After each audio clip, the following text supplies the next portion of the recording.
शनिवार दिनांक 21 फेब्रुवारी 2026 रोजी सकाळी 8 ते 8:15च्या दरम्यान सीना नदी पात्रातून अवैध वाळू उपसा करून वाहतूक सुरू होती। यावेळी महसूल विभागाचे पाकणी येथील तलाठी घोडके कोंडी मंडळ अधिकारी स्वामी यांनी वाहनाचा पाठलाग करत वाहन थांबवण्याचा प्रयत्न केला।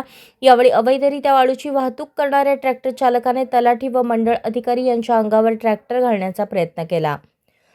पाकणी येथील तलाठी आणि मंडलाधिकारी आपला जीव वाचवण्यासाठी दाट लोकवस्ती असलेल्या वर्दळीच्या ठिकाणी आले असता त्यांचा पाठलाग करत ट्रॅक्टर चालक रस्त्याच्या वर्दळीच्या ठिकाणी वाळूने भरलेला ट्रॅक्टर घेऊन आल्याने नागरिकांमध्ये भीतीचे वातावरण निर्माण झाले। सकाळची वेळ असल्याने रस्त्यावर मोठ्या प्रमाणात वर्दळ होती। यावेळी ट्रॅक्टर चालक गर्दीचा फायदा घेऊन ट्रॅक्टर सोडून फरार झाला। संबंधित तालुका पोलीस स्टेशन येथे अमर हरिदास गुंड राहणार शिवणी याच्या विरुद्ध गुन्हा दाखल करण्यात आला आहे। तालुका पोलीस स्टेशनचे पोलीस निरीक्षक देशपांडे यांच्या मार्गदर्शनाखाली अधिक तपास हेड कॉन्स्टेबल जगताप करत आहेत।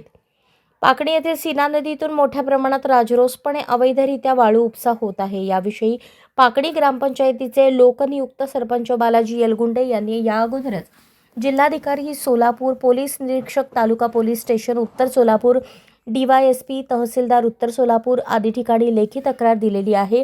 त्यावर संबंधितांनी कोणतीही कारवाई केली नाही।